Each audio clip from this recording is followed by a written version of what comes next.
se piove sul posto giusto ci salviamo perché abbiamo i bacini, se piove nel posto sbagliato abbiamo qualche guaio. Sto parlando del bacino idrografico del Piave che mi preoccupa. Se da un lato c'è il sospiro di sollievo per Vicenza, dopo una delle settimane più complesse nella storia idraulica del Veneto, dall'altro c'è il timore per il bacino del Piave. Luca Zaia ne parla dal palco dell'antica fiera di Godega davanti a sindaci e rappresentanti del mondo agricolo. Il riferimento non solo implicito è al bacino di laminazione previsto alle Grave di Ciano, oggetto di un braccio di ferro tra sindaci del Montello e Regione presso il Tribunale delle Acque a Roma. Questa è un'opera che è stata finanziata da Roma anni fa.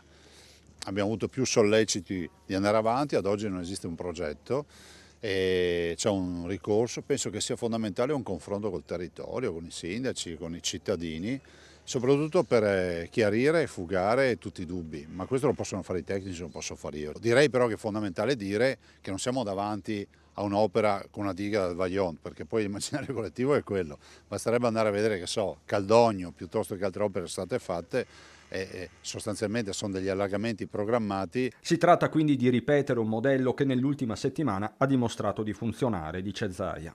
Dico che questo progetto o lo si mette a terra o bisogna subito avere le alternative tecniche, però dico anche che è bene sapere che l'ultima piena storica del 66, questo deve restare agli atti perché lo dico sempre, ha piovuto a Vicenza, abbiamo salvato la città, abbiamo salvato quei territori, facesse una piena storica oggi sul Piave non siamo in grado di reggimentare le acque. Ci sarebbe un effetto non prevedibile di quello che potrebbe essere l'esondazione del Piave, per cui è fondamentale che si sappia che comunque qualcosa va fatto.